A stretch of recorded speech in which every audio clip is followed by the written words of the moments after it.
from the oldest city in the USA, St. Augustine Tonight, with our guests, Veterans Council of St. Johns County, Daniel McCook, and musical guest, Leelynn Osborn.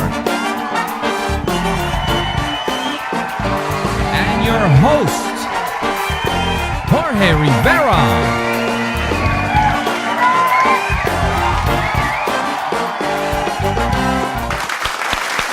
Oh yeah. Oh yeah, here we are again. This is our season is coming to an end almost. We have one more show, season 2. Just flew by, all these wonderful, wonderful people that have come through our show. And you know, it's almost Christmas, so as you could see, probably, I don't know if you could see the decor or not from the camera, but at least we are here at the St. Augustine Gallery Association. And let me tell you, what a venue. Grand piano, the whole works. They're giving us the whole works. I love it, ladies and gentlemen.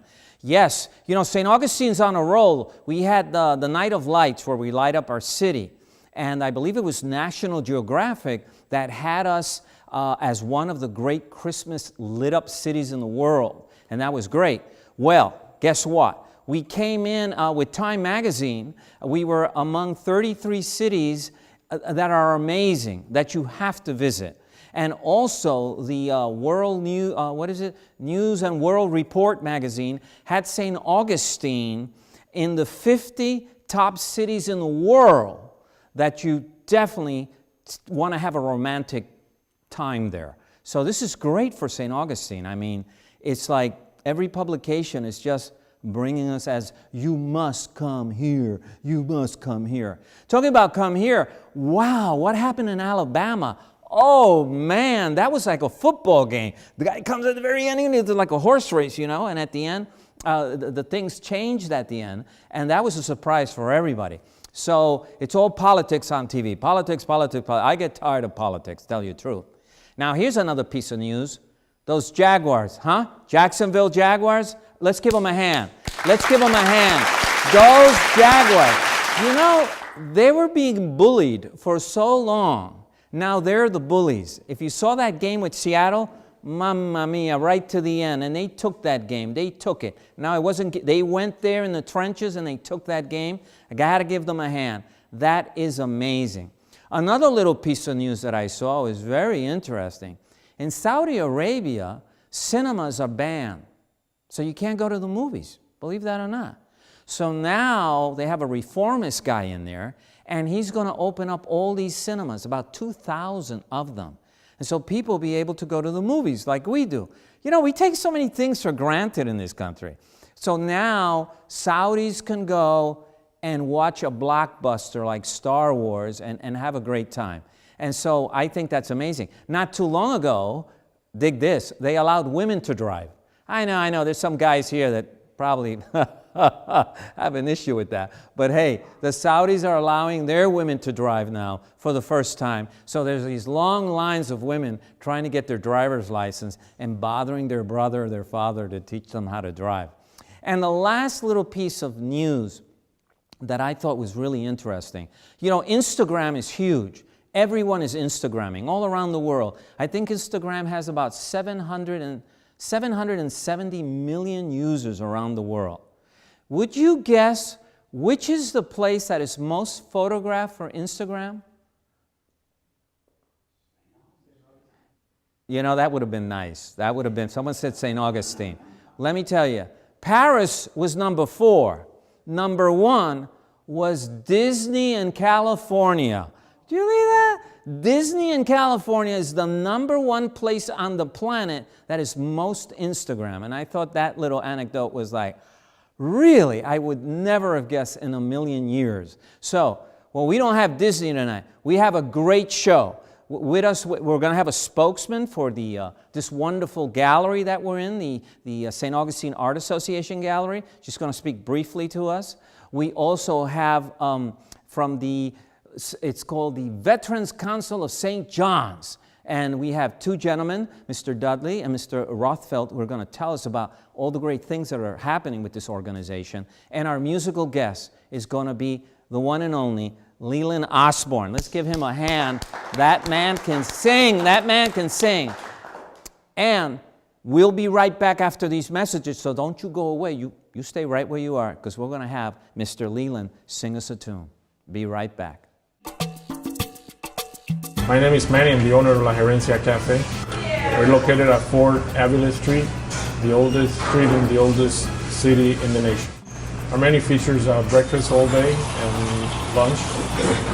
We have a variety of omelets, a variety of sandwiches, Cuban sandwich, medianoches, Elena Rue, pork sandwiches. We also have a feature item,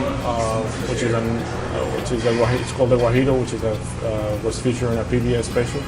Some of our house specialties is ropa vieja, typical Cuban picadillo, and roasted pork with black beans and rice and plantain. Cuban coffee, Cuban espresso, café con leches, cortaditos.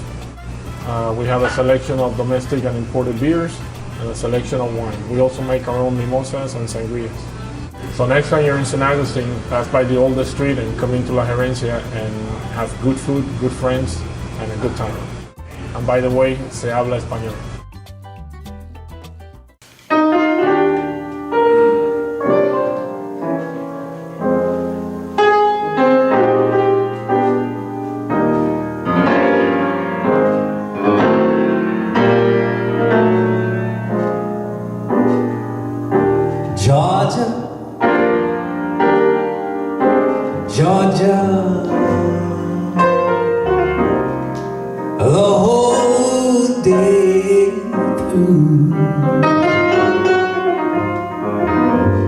Just an old sweet song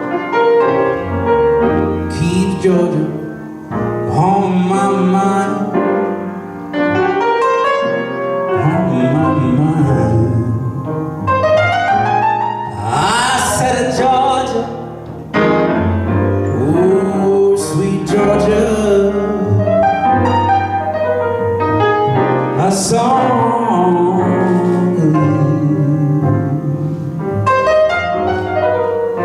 as sweet and clear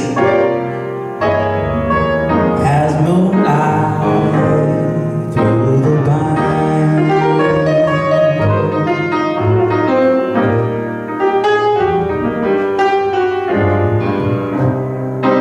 Other arms reach out to me, other eyes smile so tenderly, still in peaceful dreams I see the road leads back to you, Georgia, oh sweet Georgia. No peace, no peace I find. Just an old sweet song keeps joy on my mind.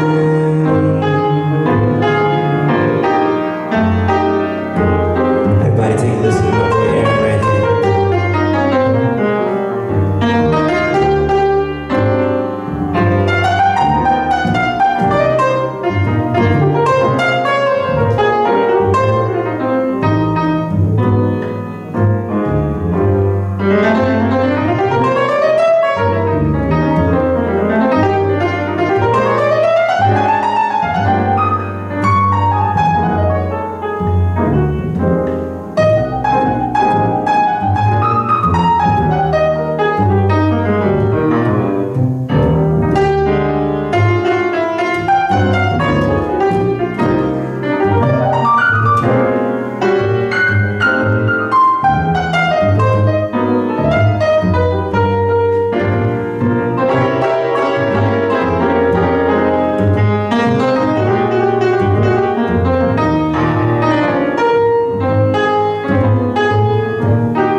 I'm Carla Wagner. I am the owner of what we call in the hood the Triple C's, and that stands for the Corazon Cinema and Cafe, here located at 36 Granada Street. And how many theaters you got in that lovely place? Oh, you haven't been to the Corazon? You need to come on out and see. Come on out. This is one, and this is Theater 2. Last but not least, Theater 3. So what kind of movies do you run here? Oh, we have a variety of different movies. We have classical, foreign, documentaries, you name it, we carry it. We're an art house, so we have a lot of different movies. That's right, you're an art house. Well, I gotta say, I like the way Triple C rolls. Yeah, that's Chaplin, love him. So, you can come here to socialize, you can come here for a great film, or you can come here and have a bite to eat too. So come and see us. Salud. Salud. I like this place. Oh, and by the way, we have a valued commodity, and that's lots of parking. We're back, ladies and gentlemen. Oh yeah. Wow, what pipes does that Mr. Leelynn have? Did you hear that song? I mean, that is, and I'm not saying this just to be nice, but that's one of the nicest interpretations of that song, which Ray Charles made very, very popular. That was beautiful, beautiful. And I find myself here with Kay Burtin, and she is part of this organization, been a board member for a long time, the St. Augustine Art Association. How old is this association? We were founded back in 1924, and we were founded by a group of people who met in the home of the editor of the St. Augustine Record, our local newspaper. And interestingly enough, this was 1924, the editor was a lady. Her name was Nina Hawkins. Oh, wow. And she got the job as the first editor in Florida of a local newspaper. And she didn't get it because she was related to someone. She got it because she deserved it. All right, and that's the way it should be. That's the way it should be. Now, before you came to this one physical place where the art is, for many decades you were kind of ambulatory? Very much so. We did not have a building until 1953. Up until that time, from 1924 until 1953, the Art Association would paint outside, plein air painting. We had exhibits wherever we could find a place that would let us go if we had 50 cents. 50 cents was the rate then for the rent for a room. And for a long time, the city let us meet in what was then known as the Old Waterworks in North City. But we moved around quite a bit. And so now the association is here. It's beautiful. I mean, if you haven't come to this building, it's on 22 Marine Street. It's a great injustice if you don't come here, because this venue, the way this is built and the way it looks, it is a gallery in all its splendor. And now, whose art you carry here?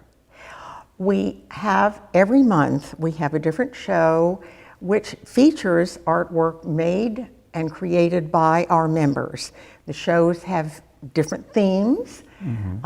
We open on the first Friday of every month, and then we have the show up until the end, till the last Sunday of each month. And we announce awards at the first Friday Art Walk. We have refreshments, and it's a very jolly time. Wow. And the artists, of course, are thrilled when they find out they've won an award, because not only is it the prestige of winning an award, but these are monetary awards also for the top winners. That's it, Artist 180. Van Gogh would have known that, huh? Absolutely, absolutely. Now, the show you currently have here, what's the title of the show that's currently now This here? is all about fabulous Florida. And as you look around the walls, you'll see everything from birds to seascapes to plants. Wow. It's truly representative of what we love about St. Augustine. It's very, very pretty. Now, you have a big event that's quite popular. It's in April, I believe. What's the name of that event? In April, we're going to invite artists from all around the region, from other states, to come and paint outdoors. It's called the plein air painting.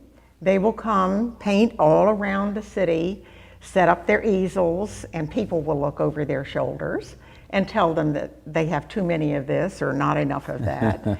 But they nevertheless paint away, bring their paintings back, and in May we will exhibit the paintings of the artists who wish to enter them in our show. It will be a juried show, and there will be $2,500 worth of cash awards that will be awarded at that show. Wow, and that'll be here. Yes, that'll be here. right here. Wow. So can anyone become a member of this organization? Absolutely. There is no limit as far as whether you live in St. Augustine or we even have members as far away as Santa Fe, New Mexico. Wow. Who mail us their entries. Oh, wow. But there's no residency requirement, and you do not have to be an artist. You can just be a wonderful supporter, as I am. I am not an artist. And we love the supporters as much, if not more so, than the artists. Oh, wow. But all of these paintings are available for sale if someone so desires. And however, there is a requirement that the piece of work must stay here till the end of the show on the last Sunday of the month. Last Sunday. Well, thank you for all this information. Looking forward for that plein air event that you're going to have in April. And, you know, God bless places like this, because artists need places to show their art. We are unique. Yes. And we hope to stay that way. Right. Thank you. Thank you so much. Thank you. All right. And we'll be back. Let's give her a hand. Let's give this, what a venue, what a beautiful gallery.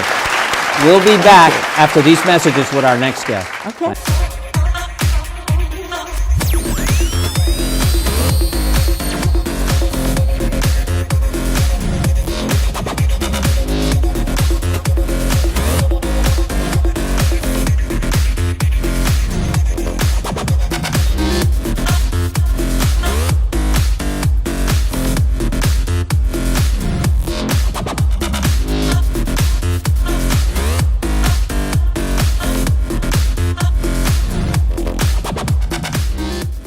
At Martinez & Associates, we can help you with many things. Number one is income for life throughout your retirement, which is very important. Number two would be Medicare choices, which are very confusing. Number three is a legacy for your loved ones. And finally, keeping you independent throughout retirement. My name is Tully Martinez. Call this number y hablamos español.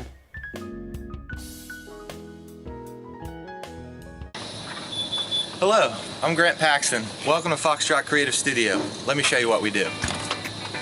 We've been in business for 3 years now. We can create different graphics for you, ads, mailers, flyers, business cards, logos, and even websites. And we're also a printing company as well. So we can create for you the design you need and then the final product. We can usually get you with a design, we can get you a brand new business card in less than 2 days. We're back, ladies and gentlemen. Oh, yeah. We're back here with two gentlemen who are part of a group here in St. Augustine called the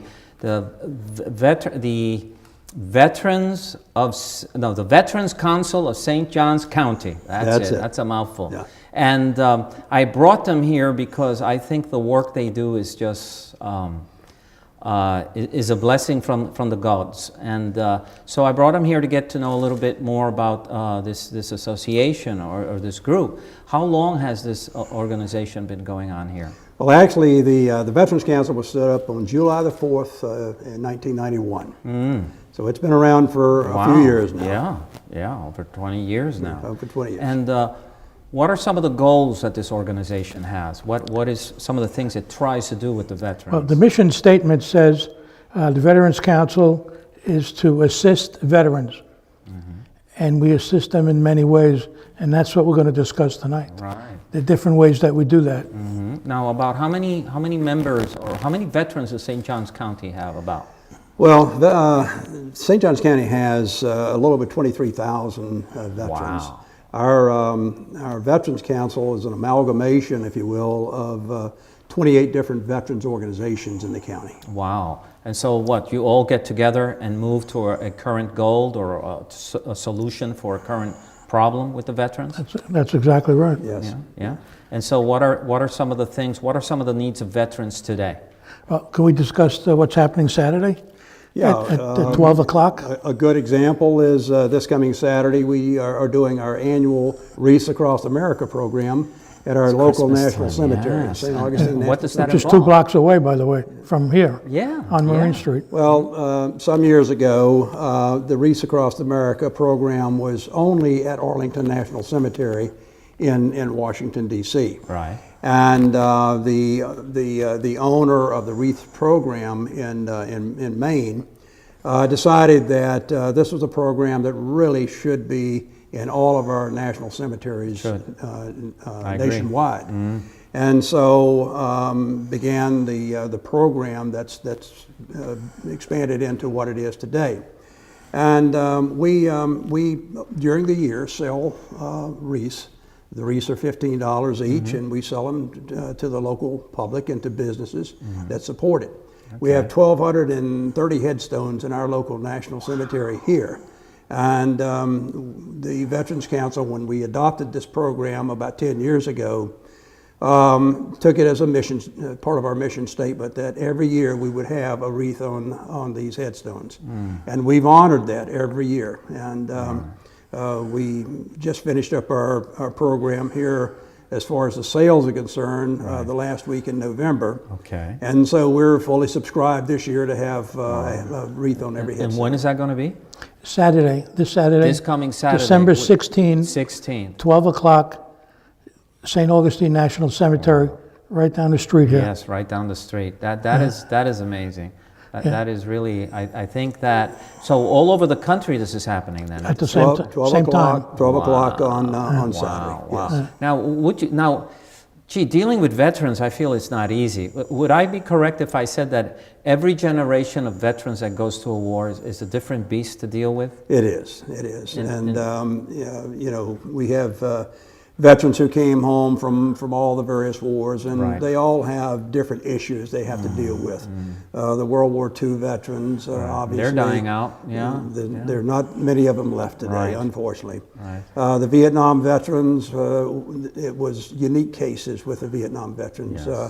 Trying to get the Vietnam veterans over the years to just open up and talk about their That's the war of my generation. It is. We remember it was an unpopular war, and when they came back, they weren't popular either. They couldn't get jobs.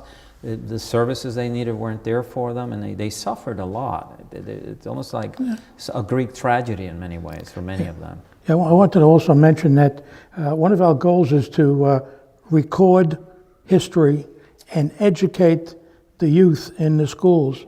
And the Veterans Council and Bill and I have produced 5 documentaries from World War II, Korea, Vietnam. We did Canines for Warriors. We did Prisoners of War. And we give these out free. We donate them to colleges and high schools, museums, So all around the country. You record history and you educate at the same time. Yes. And now, your background is history. Yes, my background, as you can tell, I'm not from Florida. I'm from that outpost accent. in New York called Brooklyn. And I have a master's degree in history. Okay. Never taught history. Right. Only taught special education in high school. So when I came down here, I was able to, I was drafted. Bill drafted me into service, and here I am. Right. Now, Bill, you're a veteran. I am a veteran. You're what, Air Force? Air Force, yes. How long?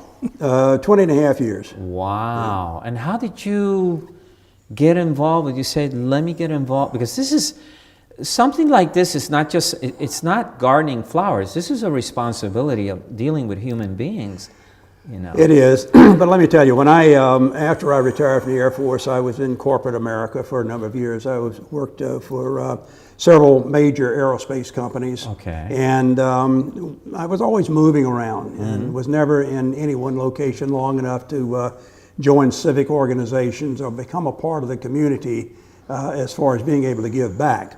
So when I retired from business life in 2000, one of the things that I wanted to do was to do some volunteer work and to engage and involve myself with some organizations that would be meaningful to using my background as well as military as well as my corporate life.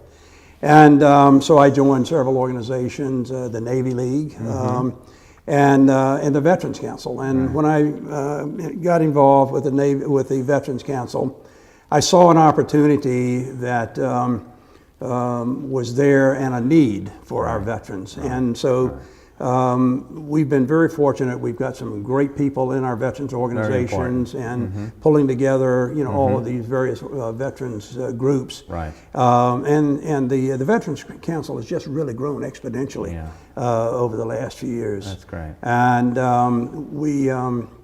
we really do a lot of good in this community for our veterans. Now, you had mentioned something, the stand, something they do at the homeless. We support the Veterans Homeless Stand Down at the Elks Lodge in St. Augustine. Now, that was very touching. Once a year. What do you do there? We open up the Elks Lodge to the homeless veterans and other homeless people. We feed them, we give them showers, haircuts, clothes, tents, boots, the works. Wow. And it's really incredible. Our new initiative that Bill wanted to talk about is the Veterans Treatment Court. I want to make sure we get that in. Yes. It's very important. Yes. With Macmillan is the Judge judge Howard McGillen. Yeah, he's a West Point graduate, I believe. He is, and that's a program that actually I went to Judge McGillen when he was in private practice about 4 years ago to get him to do some pro bono work for a veteran that had some legal needs. Right. And so we met, and I went back to him a week or so after that, and we were talking about the veterans, the pro bono work that he does. And I said, by the way, Judge, Howard, what do you know about veterans treatment courts? He says, nothing, tell me about it. And from that started some dialogue. And so we discussed it, and he said, that's something I think we really need to be involved in. And so in a nutshell, what does the treatment court do for the Well, veterans? it's a diversion program. And we have a lot of veterans, unfortunately, that suffering from PTSD and other maladies and things that they have. And they've gone out and done some things that they shouldn't have done, and they found themselves, incarcerated or afoul of the law. Right. And so it's a program that takes them out of the criminal court system and puts them into this diversion court. It's like which is treatment. It's treatment, and Find it out is what's that's the eating whole them up. It's like drug court, right? Or dealing with alcohol or drugs or that they have. And many of them have not gone to the VA to get the help that they need. Right.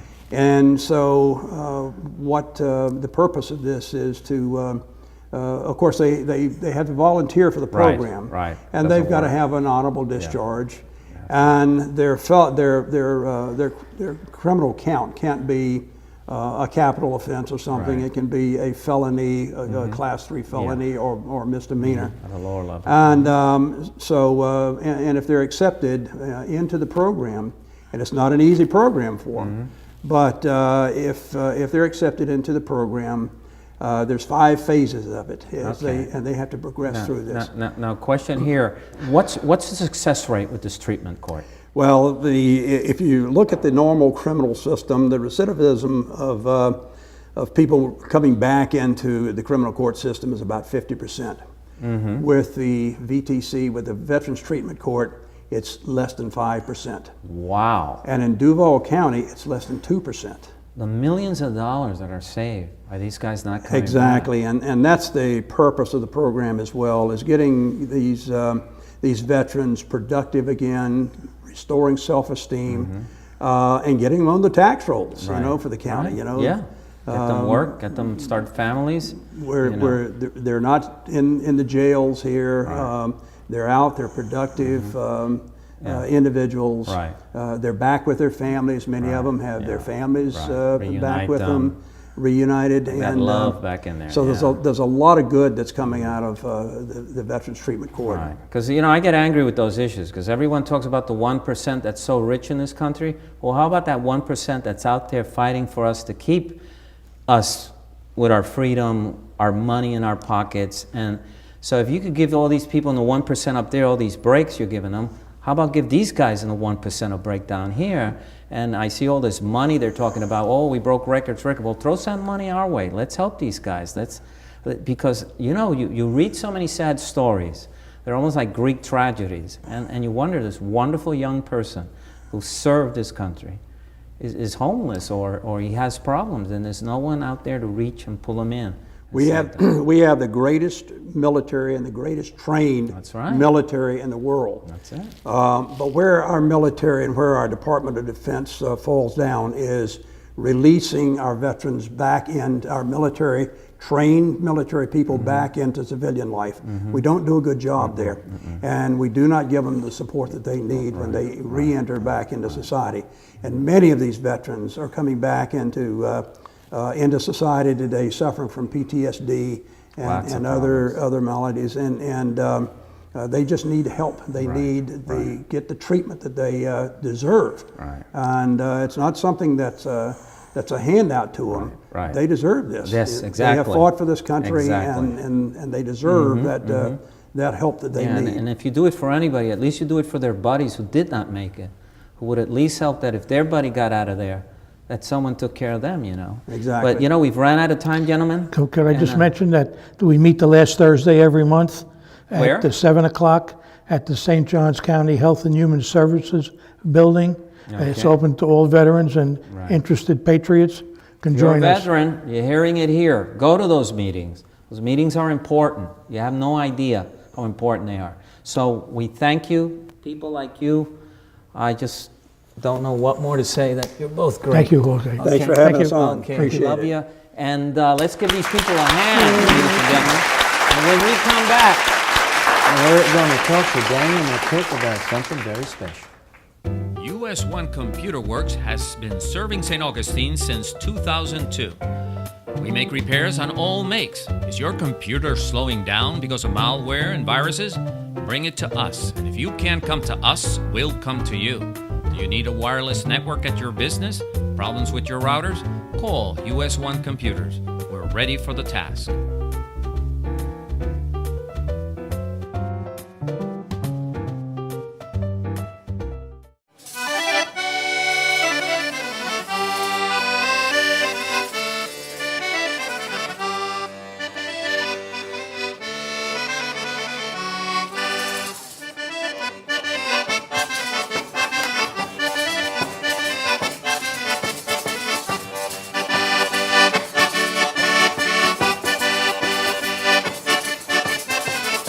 Appena arrivato saluta le mura e poi saluta.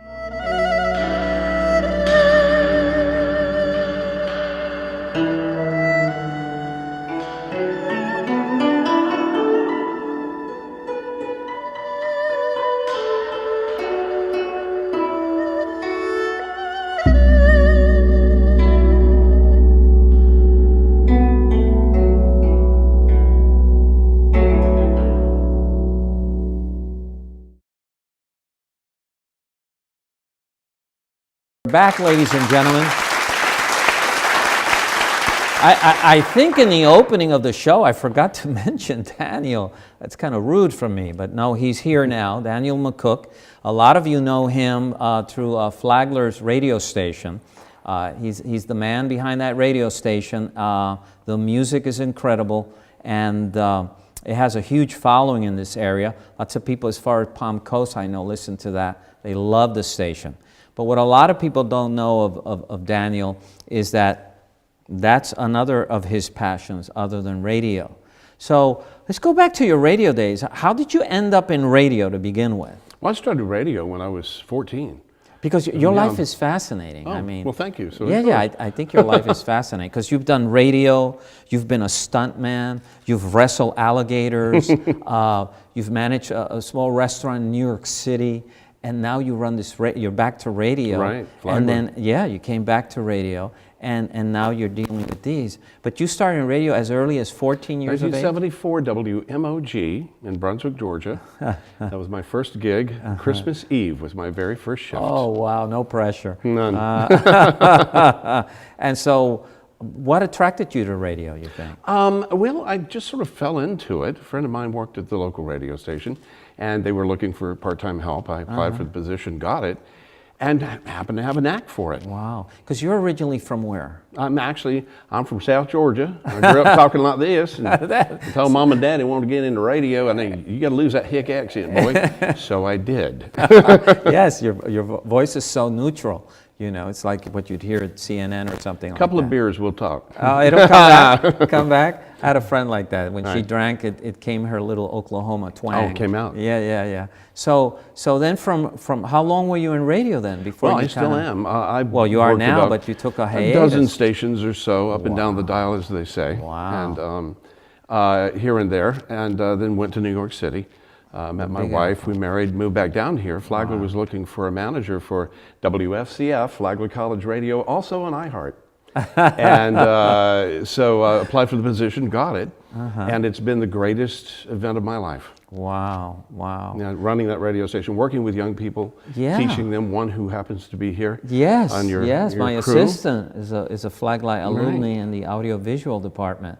And the kids just love you. I run into a lot of Flagler kids, and they just think you are the coolest guy on your age. To be at that age, and that you could still relate with young people at their current. They keep me young. Yeah, that's what I hear. A lot of people who deal with young people, especially those who have a passion for something. So when did you come to St. Augustine? Well, I came to St. Augustine originally in 1982. Okay. And in the late 80s went to New York for about 3 years. Okay. Met my wife, Andrea, who is also the chair of the theater department at Flagler. And we moved back down here to start a family. Wow. And we were in the same neighborhood in New York at the same time. Right. You were there in those last years of the 80s, and I was there too. I remember, yeah. I was an actor at the time. And I left. I left to wander the planet for a year. That turned into 14 years. And you came down to Florida. Right. And this. Now, how did you get drawn into these exotic animals? Falconry attracted me when I found a peregrine falcon when I was a teenager, and they're protected by the federal government. And you found it? I was injured. A friend of mine called and knew I had an interest in birds of prey. And so we gave it to the government. Sadly, it passed away. But so I started studying falconry, and one thing, falconry is a very, very difficult. Yes, how old is falconry? Well, the first archaeological evidence goes back 4,000 years. In? China. China. Everything comes out of China these days. I like to say that falconry was ancient at the birth of Christ. Oh, wow. We go back that far. Yeah. And we practice it today just like they did back then, because these animals have not changed. Right. Yeah, we've evolved faster, I guess, than they have. Yes. Now, this bird that you have here, it's a boy bird. This is a red-shouldered hawk. A little explanation for your viewers. I am a licensed master falconer. You can't just go get a bird of prey and look, cool, like the movie you were talking about. It is very arduous to become a falconer. First off, this bird is a wildlife rehab bird. Mohawk, if you'll notice, I don't know if your camera is picking up, only has one eye. Yeah, he has one eye. He has been at Hawk. I was able to use this bird. If I give Hawk, the Humane Association of Wildlife Care and Education, a good plug, hawkwildlife.org. Give them money. They help the animals. Anyway, he's been a permanent resident there his entire life. We think, he came as a nestling. We think that he lost the eye probably to a sibling in the nest. That's just a guess. And so obviously a hawk with one eye is not going to survive in the wild. Right. As a master falconer, I use my falconry skills at Hawk to make the cuffs, the jesses, to exercise the birds, etc. But to become a falconer, you have to first off study and study. Read a lot of books? And study. I about maxed out my Visa card. Then you have to schedule a test with the state of Florida. Okay. Go to Fish and Game, take the test, pass with 80% or better. It's about 100 questions. Wow. After that, you have to build a facility to regulations, specifications. Now, you don't have a bird yet. No. Oh my God. And then Fish and Game comes and inspects your facility. Uh-huh. Interestingly enough, a sidebar, they took the GPS coordinates of mine. I'm like, well, that's getting pretty specific. But they said after Hurricane Andrew, they didn't know where anything was. Oh, wow. They had to have the GPS coordinates.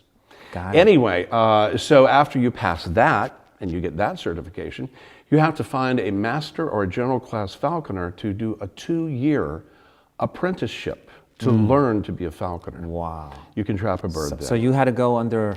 Right. I'm apprenticed under a gentleman. Mr. Miyagi from Karate Well, pretty Kid. much, yeah. It is that. Brad Tornwall, he's a master falconer in Melrose, and I spent 2 years under Brad learning. I now have an apprentice. Was he far away? He's over in Melrose, about 50 miles. Wow, so you had to travel every time exactly. to... Yeah, when I was young, the closest master falconer we could find was 150 miles away, which is why I didn't pursue it at that time. Oh, yeah. But became a falconer 2003.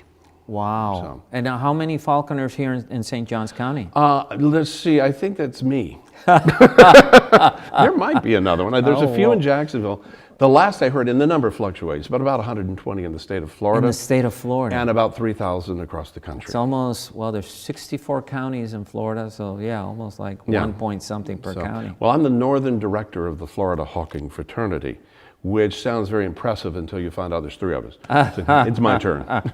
So. Now, what did you find what fascinated you about this whole art form? Everything. You have to understand what falconry is. It's not walking around saying, I have a bird on my fist. I look cool. Okay, I recently, so my bird of prey, as I was explaining earlier, maybe I didn't go far enough, I'm licensed to practice the art of falconry. I cannot, ergo, bring my falconry bird here because I'm not practicing falconry. Oh, so the bird. So Melanie Kane stage ad hoc let me borrow Mohawk. It looks bad to talk about falconry without a falcon. Well, this is a hawk. Hawks and falcons are both used in falconry. Wow. All right. Wow. But it's developing the relationship. We do trap our own birds. Okay. So you have to catch your own bird. Yes, I could purchase, for example, a peregrine falcon. They're very costly. How much would a bird cost if you decide to purchase it instead of? That varies. A peregrine run, 6,000 to 10,000. So that's another reason.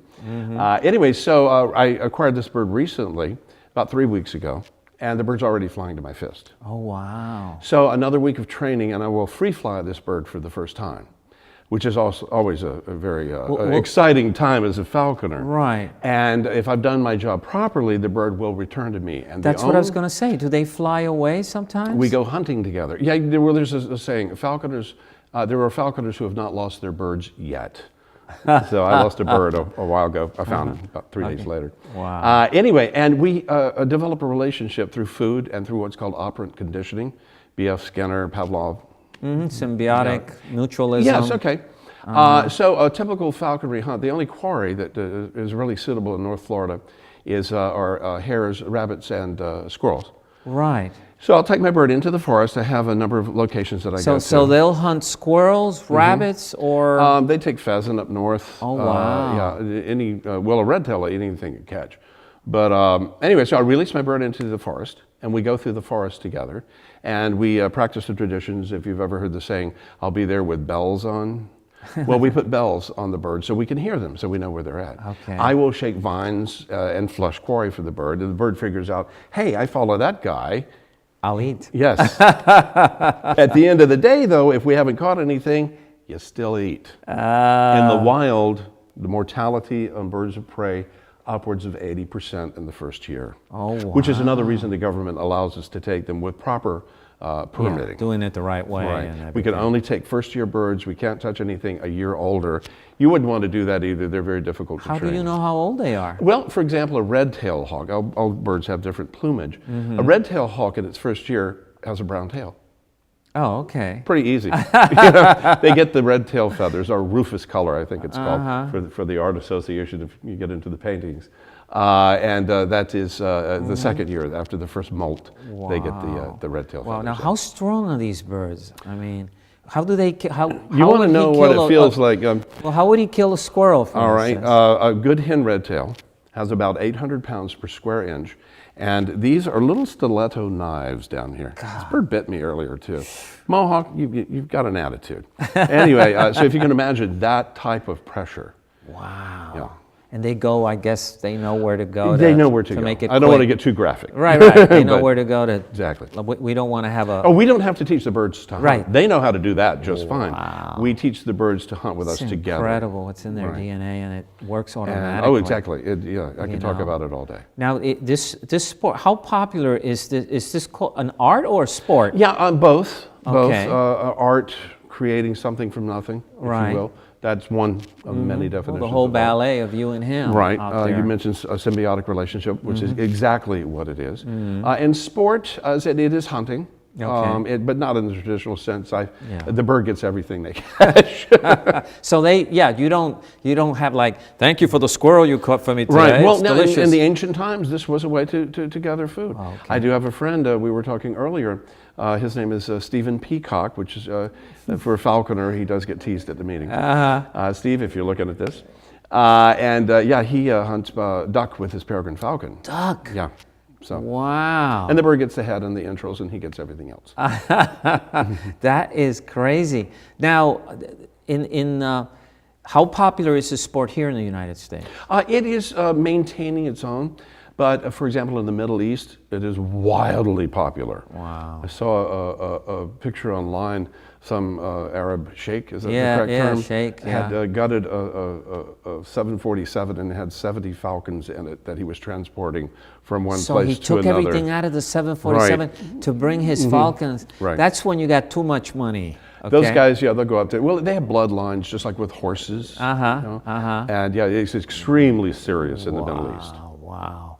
And how long you're still a young man, but how old can you keep doing this sport? Till I can keep running. There's very, very physical. Yes, you have to run a lot? Physical, yeah. He covers such a wide area, I figure. And a hunt can last 5 minutes or half an hour. Wow. It depends. And so when you go to a place to hunt with him, he's in a container, like similar to what you brought him here, and then he right now, I see that they cover like their heads. They put this thing with a hood. Hood. What's 60% of this animal's brain is taken up with optics. When we put on a hood, this bird is obviously a rehab education bird, but when we put on the hood, it turns out the lights, so we take away that 60%. So they calm down so they don't injure themselves. So they don't, they're not reacting to what they see. It's all dark, they calm down. And so how many birds does a master have a privilege that say, yes. One that is not a master? I can have a bald eagle. A bald eagle? I don't eagle. want a bald eagle. But can you use a bald eagle yes, to eagles. do the same Actually, thing? golden eagles are used in falconry. Golden eagles. And if you go over to Mongolia, there's some great videos on YouTube. In Mongolia, they still hunt with eagles. They'll hunt wolves from horseback with golden eagles. Wow. That's cool. That is really cool. Oh, my Lord. So, we've run out of time. I think I could talk to you for hours, and this bird is so beautiful. I'll take you out one day. I'd love it. I really would. It's on, we don't have film anymore. But it's on tape. Right. I'd like to mention one more time, hawkwildlife.org. hawkwildlife.org. And little Mohawk here, he needs some fresh mice. Mice. And yes, the environment is so important because these are some of the species we don't run into every day. Look at their beauty. Look at how they are part of man. We have a connection with everything that's living on this planet.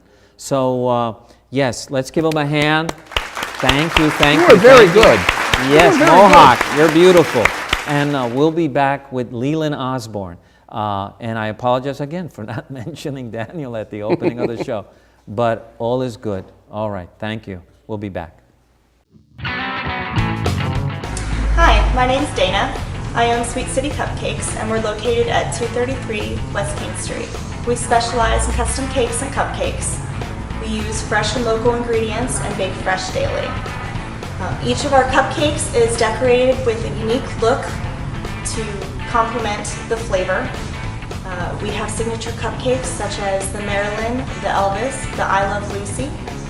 We have a unique vintage look. Stop in and say hello. Have a cup of coffee and a delicious cupcake. Even better yet, take a box home to share with the family. At St. Augustine Distillery, we're part of a new generation of American craft distillers. Family-owned and operated, we are committed to making the best possible spirits using local agriculture. Our distillers make everything by hand, from mashing and blending to distilling and tasting each and every batch. We distill and bottle everything we sell, making sure that the spirits are just right before barreling and aging. Bottled by real people, we love showing our guests not only what we do, but why we do it. We're passionate about educating our guests to not only what goes into each bottle, but how to make the best possible cocktails. We love St. Augustine, and thanks to your purchases, we're able to give back to the community and help local organizations each and every day. Thank you for your support. Thank you for your support. Thank you for your support. St. Augustine Distillery, handmade with pride in the nation's oldest city. We're back, everybody. Wow, that bird was unbelievable. What a beautiful, there's so many things out there. You know, I love to watch these documentaries on animals. They're awesome. And our guest, our last guest, and our musical guest is Leelynn Osborn. And I'm so grateful that you could make the show. Thanks for having me, man. This is a blast. This Yeah, is a lot of fun. And that first number, that Georgia song you sang was like, everyone in the audience was like, whoa. Well, I thought, you know, I had to think really hard. I was limited to 2 songs, right? So I was like, you know what, I'm going to keep it local. Ray Charles went to school down the street, right? So I thought I'd do a little homage to him. Yeah. Ray Charles, one of the things that St. Augustine is very proud of, that went here to school. Now, where are you from originally? I was born in Nolens, actually. I was born in New Orleans, and my dad was an actor. We ended up moving here when I was 4. So I spent most of my childhood in Jacksonville, Florida. Oh, wow. So Jacksonville is really it's what home you base. Can remember as a kid going to high school and all that. Yeah, absolutely. Now your dad was an actor, was he? That's correct, yeah. Wow. My dad had me at 35. It was a little late in the game for folks back then, right? Wow. And yeah, he had a whole life as an actor, touring on and off Broadway. And he was theater then? Yeah, that was his thing, was theater. Okay. He toured for quite some time with Richard Harris and Richard Burtin in Camelot. Oh, wow. And shortly after that, oops, I came along to the picture. Oh, wow. And now, you have brothers and sisters? I don't. I'm the only one. I always wanted brothers and sisters. Lucky you. Lucky you. I mean, it's, and so now, your relationship to music goes how far? How young? Since I can remember, you know, I had such a fulfilling childhood as far as performance goes. I really did, and it really is. I have an emotional attachment to it, and it's. I make this joke, and I'm only half joking. I always say, I wish I could have been an accountant, but it just wasn't in the cards, because logically that would be fantastic. But I just have a love for the arts, and it's all I know. You know, I grew up in a dinner theater. My father ended up taking a job at the Alhambra Dinner Theater. Oh, okay. In Jacksonville, Florida. Yeah, that's an institution. Yeah, it was great, and so I would see. All I would see is actors doing their thing, and coming from New York, and I would see some great people, some big stars, and it just was ingrained in me. And I often think, what if I grew up in a different scenario? Would I be a totally different guy? I think about that all the time. Yeah, dad's a doctor, mom's a therapist.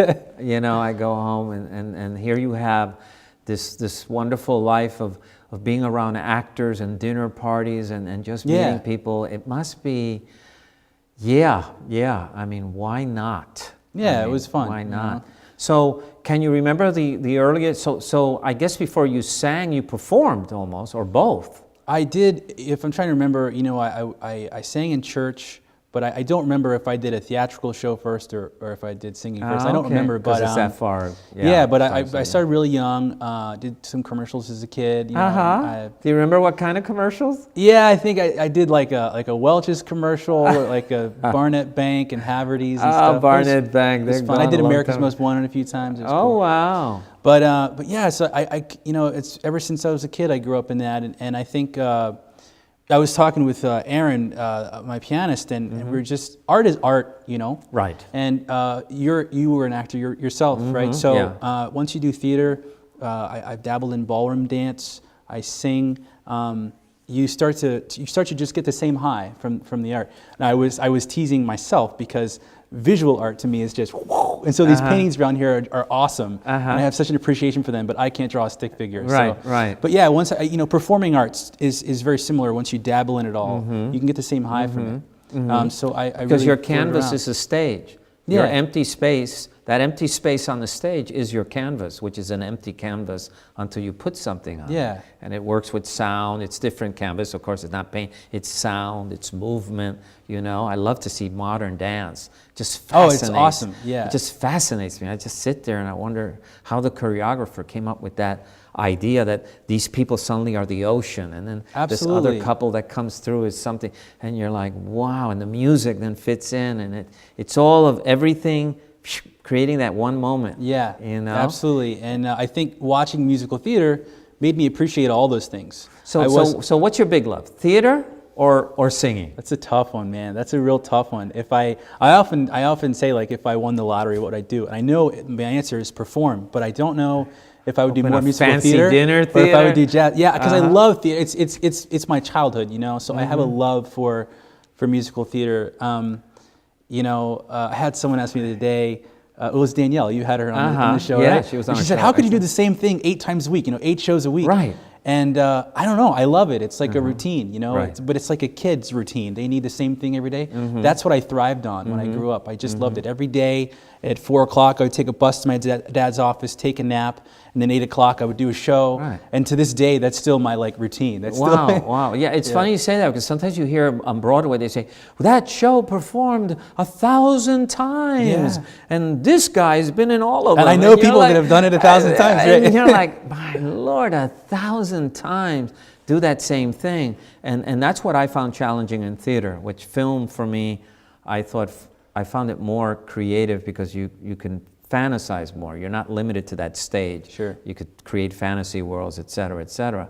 So do you remember your first gig as a kid performing? I don't. No? I actually don't. I am certain it was a show. I'm certain it was. Did you do high school theater? Sure, yeah. I went to Douglas Anderson School of the Arts. Oh, wow. And that was great. I was in theater my first year, and I transferred to music.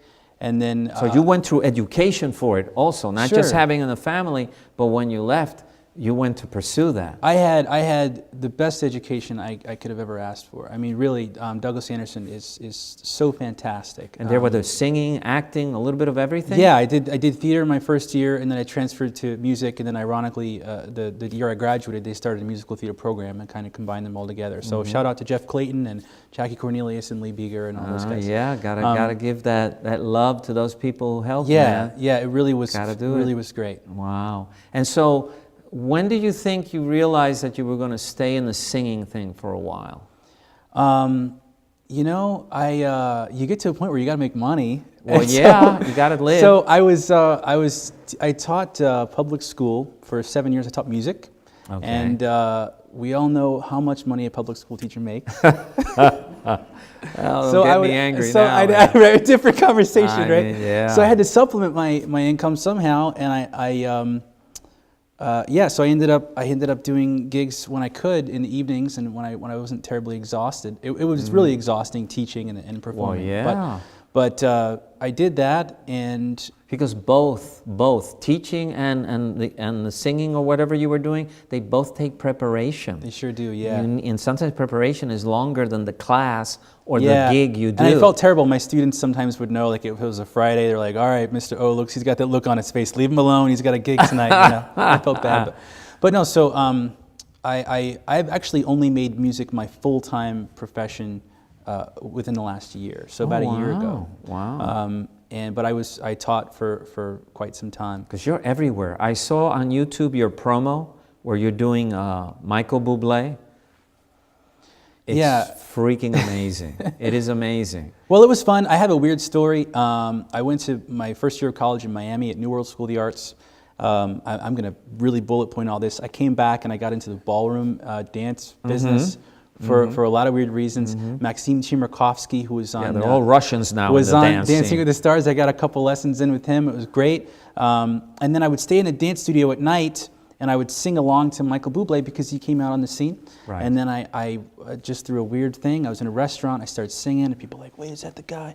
So long story short, yeah, I had about a 5-year stint where I was doing a lot of big concerts and shows, doing Michael's music, and I got his blessing, legally. So and you met everything. him? Oh, absolutely, yeah. And he gave you the Godfather's blessing. You kissed the ring, and he said, you can yeah. start your own little family now. That's right, that's right. I had a great time doing that, but time came for me to finish my degree, and I said, what am I going to do? And so I just said, hey, I'll just try this jazz thing out. I didn't realize that UNF was like one of the hardest jazz schools in the country. They put out some incredible people, man. So I ended up going there, and really, Michael is pop. He's not, he's under the jazz umbrella, but he's really a pop guy. So when I really dove into jazz was tough. And I mean, the musicians I work with are just, I mean, they're amazing. I'm so blessed to work with them. I learn from them every day. And so I did that.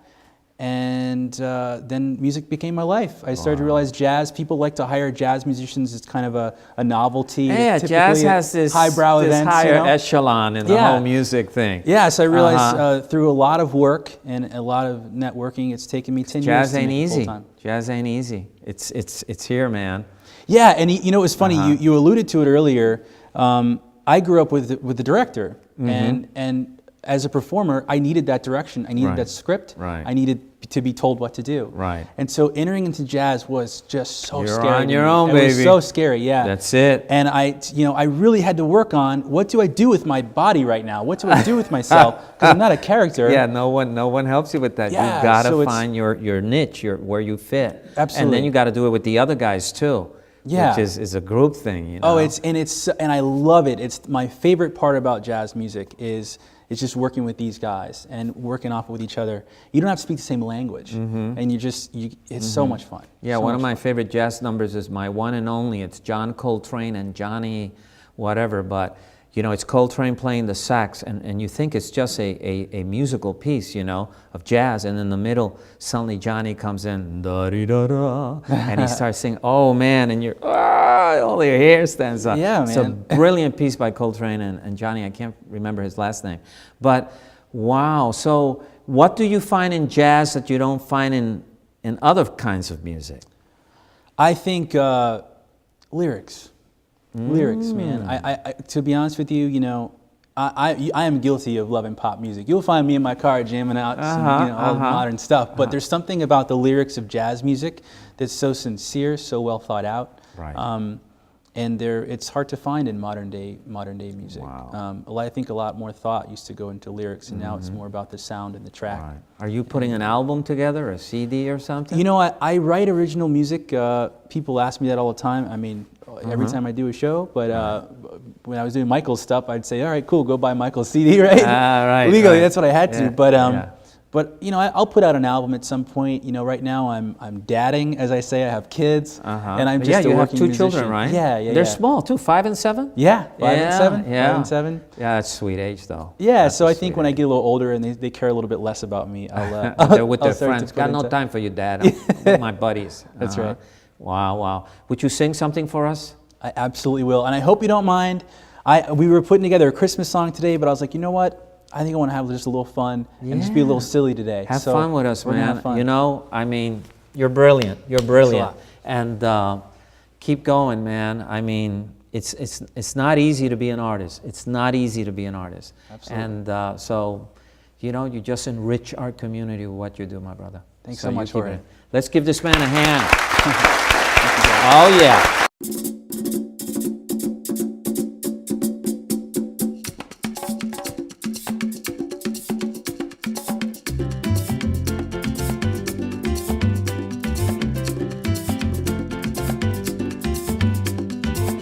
Yo te traigo esta bomba puertorriqueña. Yo te la traigo de Cupey, de Vega Baja y de Santurce, de todas partes de Puerto Rico. Our ingredients are mostly natural. It's palm oil, coconut oil, olive oil. We put cocoa butter, shea butter, and real silk in our soaps.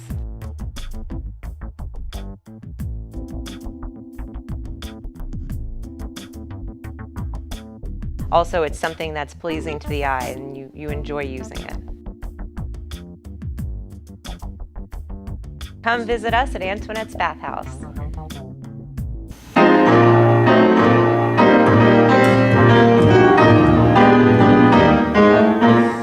I was walking along, minding my business, out of an orange-colored sky. Flash, bam, alakazam, wonderful, you stopped by. I was humming a tune, drinking on sunshine, out of an orange-colored view. Flash, bam, alakazam, I gotta look at you.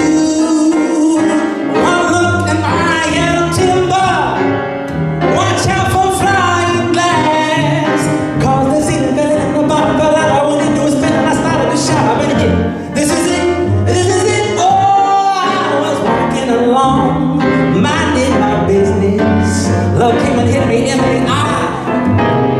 Flash, bam, alakazam, wonderful, you stopped by.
Well, ladies and gentlemen, that's our show. That's our show for this week. We have one more show, our Christmas show at the Corazon Cinema and Cafe on Granada. It's going to be a great show. Great show, like Ed Sullivan would say. And we thank all our guests. We had tons of them. We had Kay Burtin. We had Mr.